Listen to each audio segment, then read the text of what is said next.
오늘은 하나님의 아들들을 기다리고 있는 천연계에 대해서 저희가 좀 알아보려고 합니다.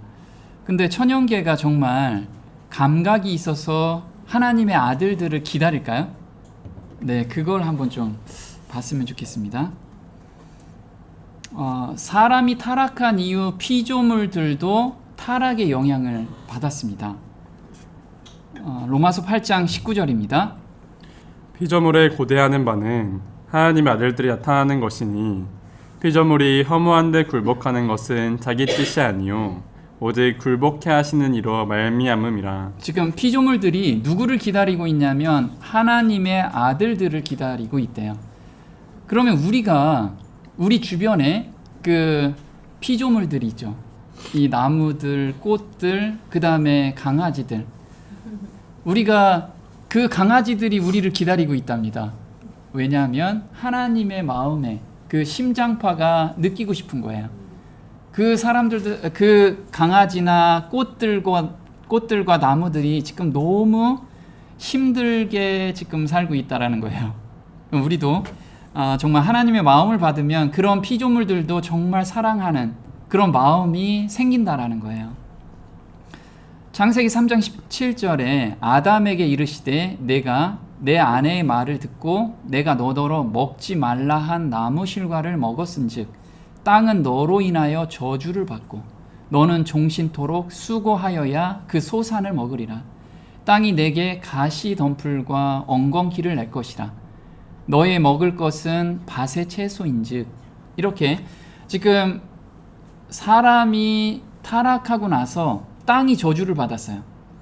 그래서 하나님의 품성이 각 나무마다 또 동물마다 하나님의 품성이 다 드러나게 하셨는데 갑자기 변화가 되기 시작했습니다. 동물들이 서로 잡아먹고 또 나무들이 시들고 떨어지기 시작했고 썩기 시작했고 이렇게 하나님의 품성을 거기에서 발견할 수 있게 하셨는데 그게 퇴색되기 시작했다라는 거예요. 자, 피조물들이 정말 감각과 듣는 귀가 있을까요? 네. 식물도 감각이 있을까? 또는 기억을 하고 있을까? 그래서 우리 요 주변에 아니면 내 책상 위에 화분이 있는데 그 화분이 저를 다 기억하고 있습니다. 그럼 어떻게 오늘 생각할까요? 그 화분한테 사랑한다는 말 한마디 해줄 거고 그 다음에 얘가 뭐가 부족한지 왜 이렇게 시들었지? 그렇게 관심을 갖게 되겠죠. 그래서 우리가 오늘 이 식물에게도 감각이 있고 주인을 기억하고 있고 그걸 좀 봤으면 좋겠어요. 그래서 신명기 32장 1절에 하늘이여 귀를 기울이라 내가 말하리라 땅은 내 입의 말을 들을지어다. 그래서 지금 피조물에 대해서 하나님의 품성이 거기에 다 들어가 있고 그것도 움직이는 뭔가가 있다라는 거예요. 감각이 있다라는 걸 우리한테 알려주고 있습니다. 이사야서 35장 1절 한번 볼게요. 광야와 메마른 땅이 기뻐하며 사막이 백합화같이 피어 즐거워하며 무성하게 피어 기쁜 노래로 즐거워하며. 네, 지금 하나님의 아들들이 나타나면 이렇게 메마른 땅이 기뻐하고 무성하게 피어 기쁜 노래로 즐거워한대요. 그럼 우리가 가는 곳마다 그렇게 돼야 돼. 우리가 가는 곳마다 나무가 시들어 있고 우리가 가는 곳마다 활짝 펴 있는 것이 갑자기 시들어 있으면 정말 내가 하나님을 믿는다고 하지만 심장까지 바뀌어 있지 않은 상태예요. 그럼 말로만 내가 신앙을 하고 있다라는 거죠. 창세로부터 그의 보이지 아니하는 것들 곧 그의 영원하신 능력과 신성이 어디에 들어가 있냐면 만물에 분명히 보여 알게 되나니. 그래서 하나님의 신성과 능력이 우리 피조물에 지금 다 들어가 있어요. 그래서 우리는 그걸 볼 때 하나님의 품성을 느낄 수 있고 깨달을 수가 있다라는 거예요. 예수님께서 잎만 무성한 무화과 나무를 저주했더니 말라 죽었어요. 그러면 무화과 나무가 이걸 들을까요? 네, 듣고 있다라는 거예요. 그러니까 우리가 정말 식물에게도 하나님의 품성을 드러내줘야 돼요. 나 혼자 있다고 그냥 마음대로 막 저기 하면 안 돼요. 그 주변에 있는 식물들이 다 알고 있어요. 식물들이. 마가복음 11장 13절입니다. 멀리서 잎사귀 있는 한 무화과 나무를 보시고 혹 그 나무에 무엇이 있을까 하여 가셨더니 가서 보신즉 잎사귀 외에 아무것도 없더라. 이는 무화과의 때가 아님이라. 예수께서 나무에게 일러 가라사대 이제부터 영원토록 사람이 내게서 열매를 따먹지 못하리라 하시니 제 아들이 이를 듣더라. 저희가 아침에 지나갈 때 무화과 나무가 뿌리로부터 마른 것을 보고 베드로가 생각이 나서 여짜오되 라비어 보소서 저주하신 무화과 나무가 말랐나이다. 네, 그래서 우리가 말이 씨가 된다고 말씀을 하시죠. 이거는 비유로서 말씀을 하신 건데 실제로 이때는 무화과 나무가 말랐어요. 말라 죽었죠. 이거는 이스라엘 백성들이 내용은 없고 겉만 번드르하게 신앙생활을 한 것을 비유로 보여주신 거예요. 우리도 마찬가지라는 거죠. 근데 실질적으로 무화과 나무가 이렇게 예수님이 말씀하셨을 때 그 말씀을 받고 말라 죽었다라는 거예요. 자, 피조물에게도 하나님의 품성을 심어주셨다. 아들들이 나타나길 기다리고 있다라는 거예요. 한번 보겠습니다. 그 바라는 것은 피조물도 썩어짐의 종노릇한 데서 해방되어 하나님의 자녀들의 영광의 자유에 이르는 것이니라. 피조물이 다 이제까지 함께 탄식하며 함께 고통하는 것을 우리가 아나니. 지금 피조물들이 썩어짐의 종노릇 하고 있는데 거기서 해방되고 싶어해요. 앞으로 예수님께서 새 하늘과 새 땅에서는 해방이 되겠죠. 그런데 지금에서도 하나님의 아들들이 이 피조물들을 관리하고 보호해 주기를 기다리고 있어요. 정말 우리가 내 주변에 있는 피조물들한테 관심을 가져줘야 돼요. 지금 이렇게 잎이 말라서 비틀어져 죽고 있다라는 거죠. 또 한번 보겠습니다.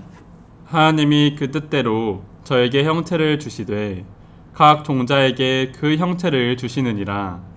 해의 영광도 다르며 달의 영광도 다르며 별의 영광도 다른데 별과 별의 영광이 다르도다. 네, 피조물에게는 각각 영광이 있어요. 각각의 영광. 이 영광이 뭐라고 그러죠?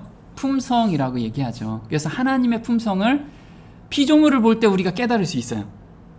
그래서 우리가 주의 깊게 보고 그 다음에 주의 깊게 관찰하고 묵상하면 거기에서 하나님의 품성을 우리가 발견할 수 있다는 거죠. 한번 보겠습니다. 죄를 짓기 전에는 만물 안에 하나님의 품성이 들어가 있어서 서로 봉사하며 조화를 이루고 있었다. 왕으로 창조된 사람이 타락하면서 하나님의 품성에서 벗어나면서 만물들도 벗어나게 되었다.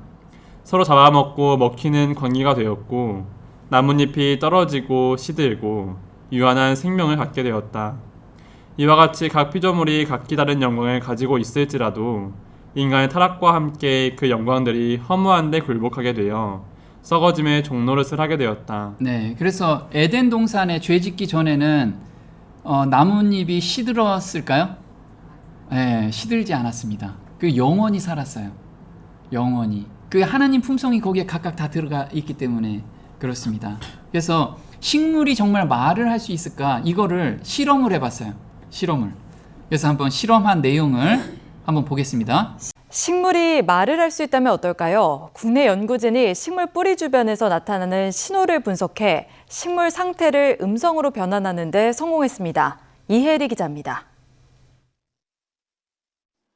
I need water. I need sunlight. 물과 빛이 부족하다는 음성이 들립니다. 목소리의 주인공은 다름 아닌 식물입니다. 상태가 좋지 않은 식물에 곧바로 물을 주고 빛을 쪼여줍니다. 그러자 Thank you for water. I am fine. 실험을 재현해보기 위해 저희도 방 안에 건강이라는 이름의 식물을 뒀습니다. 그리고 3일간 5명의 사람들이 한 명씩 방 안에 들어가 식물 옆에 서 있게 할 건데요. 그중 식물이 조금 더 잘 기억할 수 있도록 유일한 여성인 5번째 참가자만이 식물의 잎을 조금 찢어보도록 하겠습니다.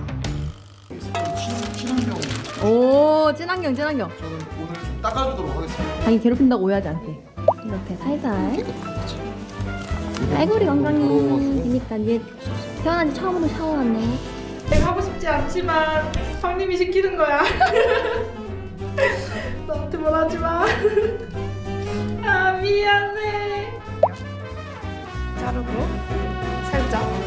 식물도 동물처럼 외부 자극에 대해 전기 신호로 반응하니까 자극을 주면 전기 신호가 잡혀야겠죠?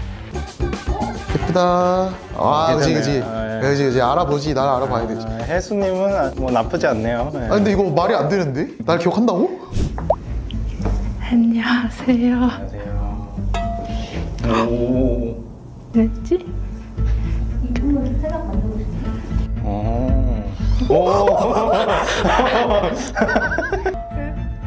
오. 네, 이렇게 신호를 받으니까 자기를 괴롭힌 사람을 이렇게 기억하고 접근하지 못하게 한다라는 거예요. 그래서 식물도 지금 말을 하고 기억하고, 그래서 하나님의 백성들, 하나님의 자녀들이 오면 정말 보호해 줄 것 같잖아요. 그래서 그 하나님의 자녀들이 오기만을 학수고대 기다리고 있다라는 거예요. 그래서 우리가 각 주변에서 지금 우리 주변에 있는 나무들, 이런 것들을 정말 우리가 하나님의 마음으로, 예수님의 마음으로 우리가 정말 대해야 되지 않겠는가, 이런 생각을 좀 해봅니다. 또 한번 보겠습니다. 그런데 이제 죄가 하나님께서 완전하게 지으신 것을 망쳐놓았다.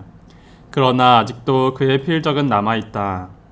오늘날에도 모든 피조물은 그의 탁월성의 영광을 선포한다. 사람의 이기적인 마음 외에는 자기를 위하여 사는 것은 하나도 없다. 공중에 나는 새나 땅 위에 기어다니는 동물로서 어떤 다른 생물에게 봉사하지 않는 것은 하나도 없다. 수림의 나뭇잎이나 풀 잎사귀도 다 봉사하고 있다. 온갖 수목과 관목과 풀 잎사귀들은 사람이나 동물들에게 없어서는 안 될 생명의 요소를 발산하며, 사람과 동물들은 그 대신에 수목과 관목과 풀 잎사귀의 생명에 도움을 준다. 네, 그래서 우리가 전도를 한다라고 얘기하잖아요. 근데 전도한다라는 것은 하나님의 말씀을 전해주는 거예요. 근데 궁극적으로 하나님의 말씀이 아니라 하나님의 품성을 전해주는 거잖아요. 그래서 우리가 천연계에서 구도자를 같이 걸어가면서 천연계에서도 하나님의 품성을 드러낼 수 있는 그런 것을 우리한테 다 만들어내 주셨다라는 거예요. 근데 우리가 왜 천연계 가선 사람들한테 전도를 못하느냐? 내가 천연계에서 하나님의 사랑을 느끼지 못하기 때문에. 우리가 너무 바빠요. 너무 바쁘고 그런 여유가 없어요.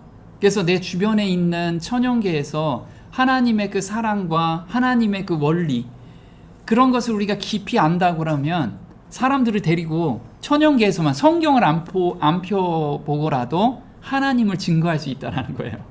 우리가 이런 여유를 좀 갖는 그런 성도들이 됐으면 좋겠습니다. 자, 성령의 처음 익은 열매가 누구인지, 이뿐 아니라 또한 우리 곧 성령의 처음 익은 열매를 받은 우리까지도 속으로 탄식하여 양자될 것 곧 우리 몸의 구속을 기다리느니라.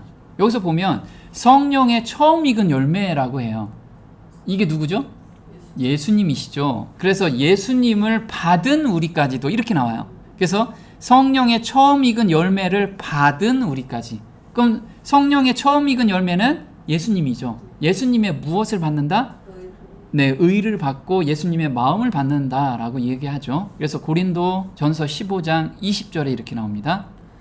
그러나 이제 그리스도께서 죽은 자 가운데서 다시 살아 잠자는 자들의 첫 열매가 되셨도다. 그러나 각각 자기 차례대로 드리니 먼저는 첫 열매인 그리스도요, 다음에는 그리스도 강림하실 때 그에게 붙은 자요. 네, 여기서 보면 첫 열매인데 잠자는 자들의 첫 열매가 예수님이시래요. 그러면 부활의 첫 열매시죠. 예수님께서는 부활의 첫 열매입니다. 근데 죽은 자가 부활한 것은 예수님만 부활하셨나요? 그 전에 누가 또 부활했어요? 나사로도 부활했고 또 다른 사람도 부활을 했어요. 근데 왜 예수님께서는 첫 열매가 되셨을까요? 이거는 나사로는 부활했지만 죽었어요. 근데 예수님은 부활해서 죽지 않는 영원한 생명을 가지고 부활하셨다라는 거예요. 이게 첫 열매라는 거예요. 자, 레위기 23장 10절입니다. 이스라엘 자손에게 고하여 그들에게 말하라. 너희는 내가 너희에게 주는 땅에 들어가서 거기서 수확을 거두면 너희는 수확의 첫 열매들의 단을 제사장에게로 가져올지니라.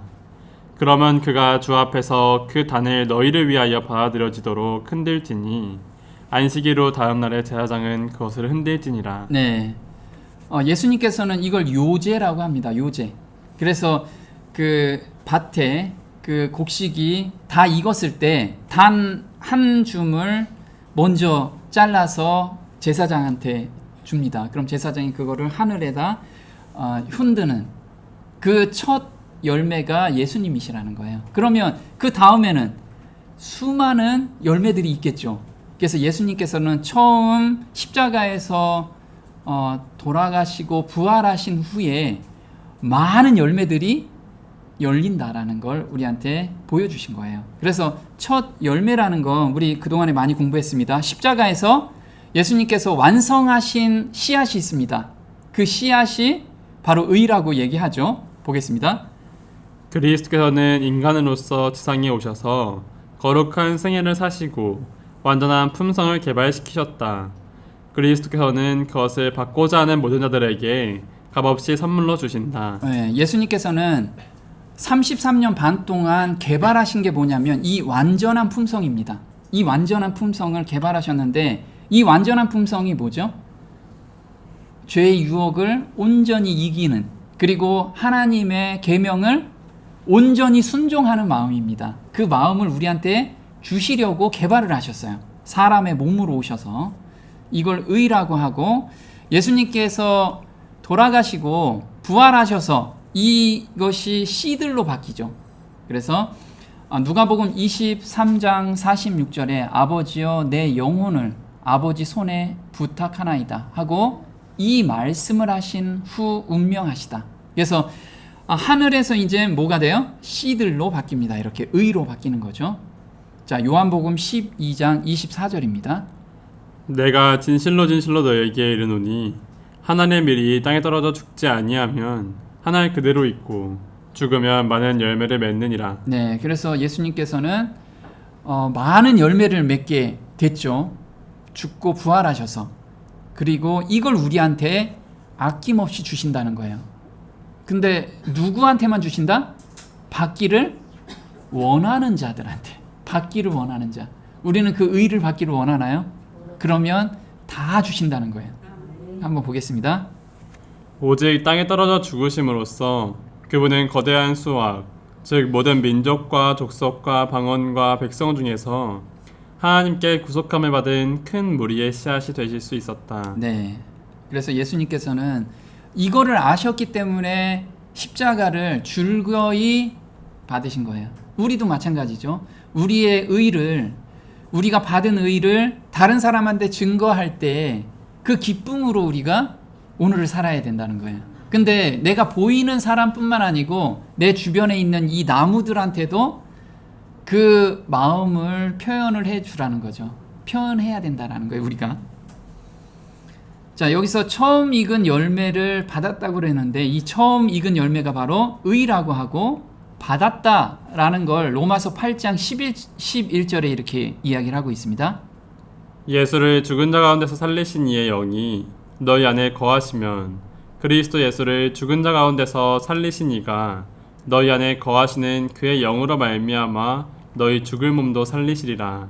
그래서 죽은 자 가운데서 살리신 이의 영, 예수님이 개발하신 그 마음을 우리가 받으면 우리도 똑같이 예수님과 같이 영원한 생명 가운데 걸어갈 수 있다라는 거예요. 살 수 있다라는 거죠. 양자 될 것 곧 우리 몸의 구속. 우리 몸의 구속은 언제 일어나냐면 재림 때 우리가 호련히 변화가 되죠. 이게 고린도전서 15장 51절입니다. 마지막 나팔의 순식간에 호련히 다 변화하리니 나팔의 소리가 나매 죽은 자들이 썩지 아니할 것으로 다시 살고 우리도 변화하리라. 이 썩을 것이 불갑을 썩지 아니할 것을 입겠고 이 죽을 것이 죽지 아니함을 입으리로다. 네, 그래서 우리가 예수님 재림 때 그동안에 우리가 죄된 품성에서 올라오는 것들, 이것이 온전히 없어지는 몸으로 변화된다라는 거예요. 우리는 이 소망을 그때 되면 얼마나 좋을까요? 지금 우리가 아무리 신앙생활 한다고 해도 계속해서 죄로 넘어가고 죄의 유혹이 계속 오고 이런 것들이 없는 그 세상으로 우리는 우리가 기다리고 있습니다. 우리를 기다리고 있습니다. 그런 몸이. 자, 열매가 있습니다. 지금 열매가 각각 좀 달라집니다. 예수님을 나타내는 열매가 있고 24장로의 열매가 있고 14만 4천인에 대한 열매가 있고 허다한 무리에 대한 열매가 성경에선 각각 나눠집니다. 예수님께서는 부활의 첫 열매라고 아까 말씀드렸죠. 고린도전서 15장 20절에 다시 살아 잠자는 자들의 첫 열매가 됐다. 그러면 24장로는 부활 능력의 첫 열매입니다. 부활 능력의 첫 열매. 이게 마태복음 27장 53절입니다. 예수의 부활 후에 저희가 무덤에서 나와서 네, 그래서 24장로들은 예수님께서 부활 능력의 첫 열매로서 참여한 거예요. 그럼 14만 4천은요? 구속의 첫 열매입니다. 계시록 14장 4절에 사람 가운데서 구속을 받아 처음 익은 열매라고 해요. 그래서 살아서 구속받은 첫 열매. 그러면 허다한 무리는 구속의 둘째 열매예요. 둘째 열매. 그래서 고린도전서 15장 52절에 이렇게 나오죠. 나팔 소리가 나매 죽은 자들이 썩지 아니할 것으로 다시 살고 우리도 변화하리라. 네. 그래서 14만 4천인은 구속의 첫 열매로서 살아서 예수님을 맞이하는 그런 사람들이라는 거예요. 이걸 그래서 열매로 지금 다 표현을 하고 계십니다. 그럼 우리가 어떤 소망을 가지고 있는가 한번 보겠습니다. 우리가 소망으로 구원 얻었음에 보이는 소망이 아니니 보는 것을 누가 바라리요. 만일 우리가 보지 못하는 것을 바라면 참음으로 기다릴지니라. 네, 우리가 보지 못하는 것을 지금 기다리고 있는데 그때는 인내로서 참음으로써 지금 우리가 고통을 당할 때 인내로서 기다리라는 거예요. 그래서 우리가 보면 소망이라고 하는데 한번 보겠습니다. 성령에 의해 양자의 보증과 구원의 보증을 동시에 얻었다. 그러나 아직 탄식하면서 양자 될 것, 곧 몸의 구속을 기다려야 한다. 이는 성도가 성령의 법과 죄의 법의 투쟁에서 비롯된 갈등을 겪지만 이를 극복하고 그리스도께서 이미 성취하신 자유에 대한 기쁨과 감격 가운데서 살아야 할 것에 대한 권면이다. 네, 우리가 보면 성령을 통해서 우리가 양자의 보증을 얻었어요. 그렇죠? 우리가 거듭남을 통해서 양자의 보증을 얻었고 그 다음에 앞으로 우리가 몸의 구원에 대한 보증도 얻었어요. 이 소망을 가지고 오늘을 살라라고 지금 우리한테 이야기를 하고 있습니다. 근데 여기에서 보면 구원을 얻었다라고 이야기를 하고 있습니다. 구원을 얻었다. 근데 바울 형제는 구원을 얻었다, 구원을 얻고 있다, 앞으로 구원을 얻을 거다. 이렇게 세 부분으로 구분을 하고 있어요. 그래서 구원을 얻었다라는 것은 과거죠. 그래서 과거에 우리 죄를 도말시켜 주셨어요. 이게 로마서 3장 25절입니다. 예수를 하나님이 그의 피로 인하여 믿음으로 말미암는 화목 제물로 세우셨으니 이는 하나님께서 길이 참으시는 중에 전에 지은 죄를 관과하심으로 자기의 의로우심을 나타내려 하심이니. 우리가 거듭날 때 전에 지은 죄를 간과하심으로, 간과하신다라는 건 내가 더 이상 기억하지 않겠다. 너희들은 그동안의 죄 진 거 내가 온전히 도말했다. 이렇게 약속을 주신 거예요. 그러면 지금의 죄, 지금 얻고 있다라고 하고 있습니다. 현재의 죄의 용서를 지금 베드로전서 2장 2절에 이렇게 이야기합니다. 갓난 아이들 같이 순전하고 신령한 젖을 사모하라. 이는 이로 말미암아 너희로 구원에 이르도록 자라게 하려 함이라. 네, 우리가 구원에 이르도록 지금 잘하고 있어요. 그러면 지금은 내가 짓는 죄는 어떻게 해야 돼요?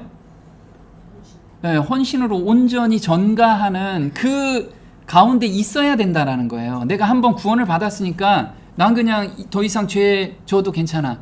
아니면 다 용서해줬어. 이 상태가 아니라는 거예요. 죄가 계속해서 우리가 유혹이 오고 넘어졌을 때 계속해서 헌신으로 하나님께 매달리라는 거예요. 그게 자라남이라는 거죠. 그리고 앞으로 얻으리라 라고 이야기를 하고 있어요. 고린도 전서 15장 1절입니다. 형제들아, 내가 너희에게 전한 복음을 너희로 알게 하노니 이는 너희가 받은 것이요 또 그 가운데 선 것이라. 너희가 만일 나의 전한 그 말을 굳게 지키고 헛되이 믿지 아니하였으면 이로 말미암아 구원을 얻으리라. 네, 앞으로 구원을 얻으리라 라고 말씀을 하고 계세요. 그죠? 그래서 우리가 지금 죄 가운데 넘어졌을 때 예수님을 온전히 의지하면서 전가할 때 계속 자라게 되고 그 끝이 영생이라는 거예요. 우리한테 주어지는 것이. 이걸 우리가 잊지 말아야 된다라는 거죠. 그래서 얻었다라는 것은 우리가 말씀을 받고 우리가 거듭날 때 씨가 심겨지고 그 다음에 뿌리가 나서 자라나게 됩니다. 그리고 얻으리라 라는 것은 이젠 열매까지 열리게 되는 거죠. 그래서 요한일서 2장 24절에 이렇게 나옵니다. 너희는 처음부터 들은 것을 너희 안에 거하게 하라. 처음부터 들은 것이 너희 안에 거하면 너희가 아들의 안과 아버지의 안에 거하리라. 그가 우리에게 약속하신 약속이 이것이니 곧 영원한 생명이니라. 네. 그럼 여기서 처음부터 들은 것이 뭘까요? 처음부터 들은 것은 우리가 내가 무엇인가 할 수 있다라는 게 아니고 내 죄를 온전히 예수님께 전가했을 때 용서의 경험을 받죠.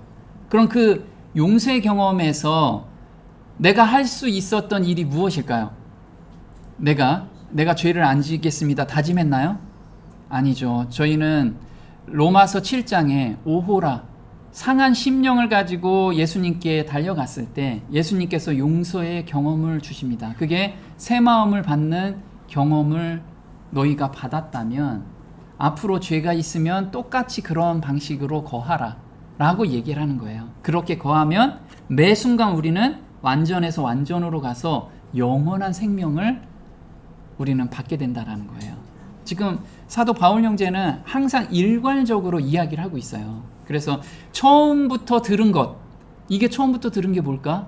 우리가 거듭남의 경험, 또 우리가 새 마음을 받는 그 경험 가운데서 오늘을 살라는 거예요. 계속해서.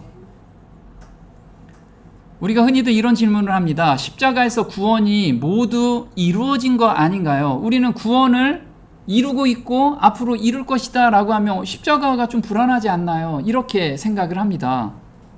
이런 질문 많이 하죠. 근데 예수님께서 요한복음 19장 30절에 이렇게 이야기를 하시죠.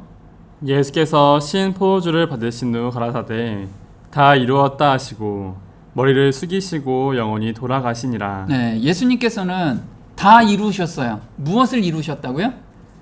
네, 개발된 씨가 완성이 됐다라는 거예요. 개발된 씨가 완성됐다. 그래서 이 씨를 받기를 원하는 자는 누구나가 받는데 거기에 의존하면 예수님과 똑같이 그렇게 거룩하게 우리를 보신다라는 거예요. 자, 히브리서 9장 12절입니다. 오직 자기의 피로 영원한 속죄를 이루사 단번에 성소에 들어가셨느니라. 염소와 황소의 피와 및 암송아지의 재로 부정한 자에게 뿌려 그 육체를 정결케 하여 거룩케 하거든 하물며 영원하신 성령으로 말미암아 흠없는 자기를 하나님께 드린 그리스도의 피가 어찌 너희 양심으로 죽은 행실에서 깨끗하게 하고 살아계신 하나님을 섬기게 못하겠느뇨. 여기서 보면 12절에 오직 자기 피로 영원한 속죄를 이루셨어요. 그래서 단번에 성소에 들어가셨죠. 그럼 우리가 십자가에 못 박히셨을 때 세상의 모든 죄를 다 용서하셨어요. 우리 죄도 영원 용서를 해주셨어요. 그러면 그 용서를 받은 사람은 어떤 행동이 나오냐면 14절에 이 행동이 나와야 되는 거예요. 그리스도의 피가 어찌 너희 양심으로 죽은 행실에서 깨끗하게 하고 살아계신 하나님을 섬기게 못하겠느뇨. 그래서 우리가 죄의 유혹을 온전히 이기고 그리고 하나님과 대치되는 마음이 없어진다라는 거예요. 대치되는 마음. 우리 대치되는 마음이 뭐죠? 죄를 지면 하나님 앞에 서기를 꺼려 하잖아요. 이 마음이 없어진다라는 거예요. 그 가운데 우리를 계속 걸어갈 수 있게끔 해주셨다라는 거예요. 그래서 우리가 정말 저는 거듭남의 경험을 했어요. 죄사함을 받았어요. 그런데 오늘 죄 가운데 계속 사는데 전혀 꺼리낌이 없어. 이거는 씨를 잘못 받은 거라 이거예요. 씨를. 그래서 우리가 씨 안에 완전함이 들어가 있다라는 거예요. 씨 안에. 우리가 흔히들 실물 교훈으로 씨 안에는 모든 그 완성된 작품이 여기에 다 들어가 있습니다. 요소들이. 그래서 우리는 하늘의 요소들을 다 받은 거예요. 하늘의 요소들은 뭐냐면 의가 있고 온유가 있고 믿음이 있고 경건이 있어요. 이것이 우리가 씨를 받았을 때, 새 마음을 받았을 때 이게 다 들어가 있는 거예요. 우리는 항상 이걸 생각해야 돼요. 그래서 내가 만약에 지금 죄에 넘어지고 있다라고 하면 어디로 가면 돼요? 이 씨만 의지하면 돼요. 그래서 하나님께서는 이 씨만 봐요. 씨. 나의 죄된 어떤 것을 보지 않고 씨만. 그럼 내가 씨를 의지하고 있느냐 안 의지하고 있느냐 이걸 보고 계신다는 거예요. 너 지난번에 죄 졌지? 이걸 보시는 게 아니고. 그럼 우리는 온전한 가운데 살 수 있게 그렇게 해주셨다라는 거죠. 고린도전서 4장 3절입니다. 누가 너를 구별하였느뇨? 내게 있는 것 중에 받지 아니한 것이 무엇이뇨? 내가 받았은즉 어찌하여 받지 아니한 것 같이 자랑하느뇨? 예, 우리가 어떤 일을 해요. 그래서 내가 좀 온유하고 또 경건했어요. 그리고 또 어떤 믿음의 행동을 했어요. 그러면 자랑할 것이 있느냐? 이미 받은 것이 나타난 건데 안 받은 것처럼 왜 내가 그걸 자랑하냐 이거죠.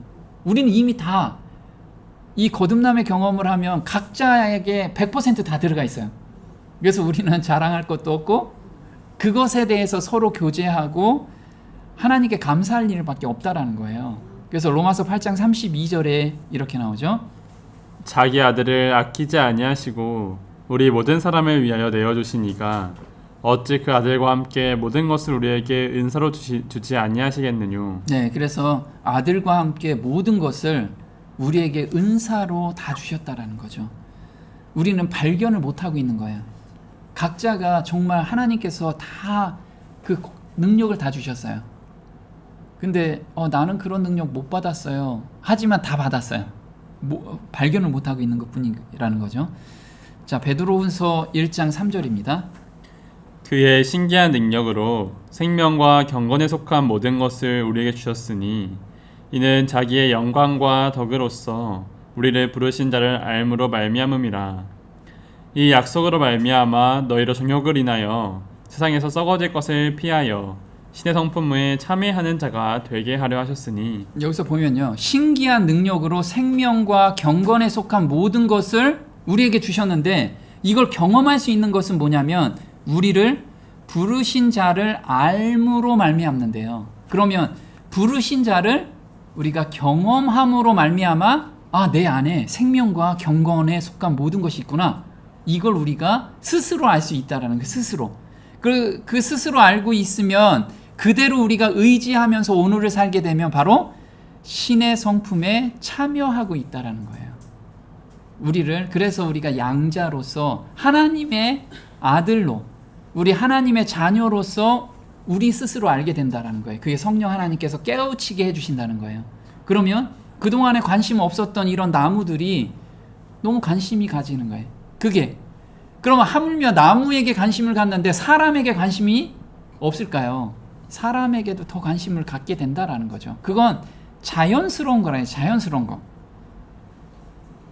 그래서 우리가 완전한 씨가 심기우고 매 순간 완전해서 자라게 돼요. 그래서 우리 이 씨를 받는 경험들, 그래서 매 순간 우리 새 마음을 간구하는 그 삶이 완전한 삶 속에서 사는 삶이에요. 완전한 삶 속에서 나의 어떤 행동이 완전한 게 아니고 내가 완전히 의지한 그 의지하는 마음을 하나님이 보신다라는 거예요. 너무 감사가 되죠. 그래서 우리는 정말 오늘 저녁에 예수님이 오셔도 우리가 담대하게 예수님 앞에 나갈 수 있다라는 거예요. 자, 베드로전서 1장 23절이에요. 너희가 거듭난 것이 썩어질 씨로 된 것이 아니요 썩지 아니할 씨로 된 것이니 하나님의 살아있고 항상 있는 말씀으로 되었느니라. 네, 그래서 우리가 거듭난 것이 이 씨로 돼 있다라는 거예요. 근데 이 씨가 항상 살아 있대요. 그래서 우리가 양심의 가책도 있고 어떤 일을 할 때 내 마음대로 하려고 하면 자꾸 못 가죠. 그런 이유가 뭐냐면 이 말씀이 살아서 우리 양심을 계속해서 하나님 편으로 가게 하기 때문에 그런 거예요. 우리는 계속 성장하고 자라고 있다라는 거죠. 거기에 우리는 감사해야 돼요. 우리 자꾸만 나는 왜 이걸 못하지? 막 찔리지? 이게 감사한 일이라는 거죠. 우리는. 자, 고린도전서 3장 6절입니다. 나는 심었고 아볼로는 물을 주었으되 오직 하나님은 자라나게 하셨나니 그런즉 심는 이나 물 주는 이는 아무것도 아니로되 오직 자라나게 하시는 하나님 뿐이니라. 우리는 하나님의 동역자들이요 너희는 하나님의 밭이요 하나님의 집이니라. 네, 그래서 지금 바울 형제가 나는 심었대요. 근데 심은 건 뭐죠? 씨를 심은 거죠. 그 씨는 하나님 생명이기 때문에 하나님이 키우게 하신다라는 거예요. 자라게 하신다라는 거. 그래서 우리는 내 마음을 내 마음대로 할 수 있다 그러면 얼마나 좋겠어요. 내 마음을 내 마음대로 할 수 없잖아요.